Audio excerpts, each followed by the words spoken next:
High guys, welcome back to my YouTube channel Sushant Sharmistha ব্লগে তোমাদের সবাইকে ওয়েলকাম। তোমরা সব কেমন আছো বলো? তোমরা সব ভালো আছো? তোমার ভালো তো আমি ভালো থাকি। তো আমার ছেলের শরীরটা আবার একটু খারাপ, জ্বর হয়েছে, তার জন্য আমি আবার ডাক্তারখানা নিয়ে এসেছি। তো আমি, আমার ভাই, আমার ছেলে তিনজনে এসেছি। আর এইটা ডাক্তারখানা, আমি এখানেই ডাক্তারখানায় নিয়ে আসি। আর এত ভিড় হয়েছে তার জন্য আমরা বসে আছি। আর ছেলেকে মানে মামলা রেডি দিয়েছি, যেহেতু ঠান্ডা ঠান্ডা লাগে। এই কদিন আগে শরীর খারাপ ছিল, মামস হয়েছিল, তারপরে কমে গিয়ে আবার একটু জ্বরের মতন হয়েছে, ভাবলাম ডাক্তার দেখে আসি। আর আমার ভাই এসেছিল, ভাই নিয়ে গেছিলো। আর সারাদিন তো বৃষ্টি পড়ছে, তোমরা তো অবশ্যই জানো বৃষ্টি হচ্ছে।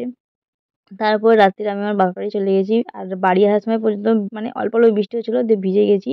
আর প্রচণ্ড ঘুমও পাচ্ছে, ভালো লাগছিল না। তো কি আর করবো বলো তোমাদেরকে।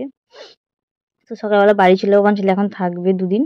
তো দেখো, সকালে ভোর 5টা থেকে উঠে দেখছি এত বৃষ্টি হচ্ছে। আর আমি তো আমার কাকাদের ঘরে শুয়ে থাকি, আর এত বৃষ্টি হচ্ছে, পুরো ফ্যানটা এত জোর চলে, তার সাথেও দেখছি এত বৃষ্টি হচ্ছে, ঝমঝম করে জল পড়ছে।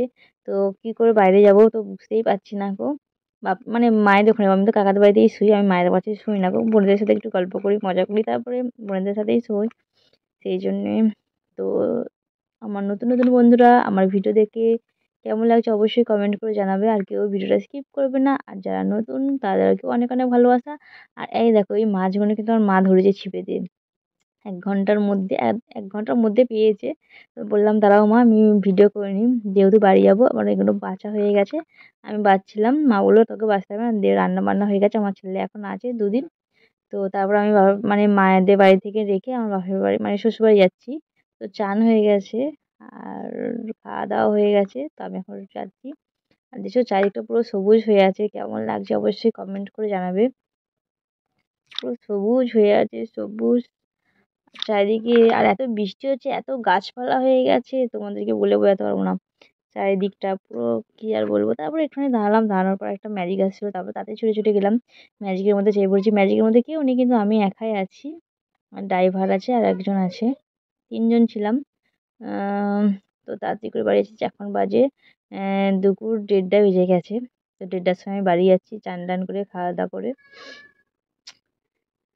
তো এই দেখো, এটা আমাদের মায়ের তলা মানে বুড়িমার তলা। এখানে খুব ধুমধাম হয়, পুজো হয়, তোমরা তো নিশ্চয়ই জানো, তোমাদেরকে দেখাই। আর সিট পুরো ফাঁকা। আর তারপর বাড়ি চলে এসেছি। আর বাড়িতে এসে রান্না করলাম।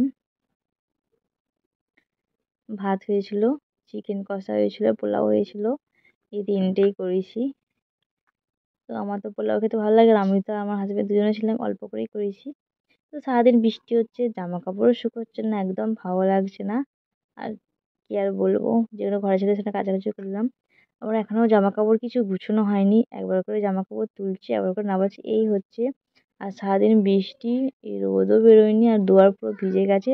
আর যত জামা কাপড় ভিজে আমার এইসব এখানে জড়ো করা আছে গাড়ির মধ্যে। আর মানে প্রথমে বাইরে তাড়ায় থাকে, রাত্রিবেলা ঘরে ঢুকে রাখি, বাইরে বার করি না কো। তো আমার ভিডিওটা কেমন হয়েছে বলবে। আর রাতে দেখো, আলুর দম হয়ে গেছে। তো কে খাবে চলে আসো। তো তার সাথে আছে পরোটা, তো কে কে খাবে চলে আসো। তো ভিডিও কেমন হচ্ছে বললে, টাটা বাই, গুড নাইট।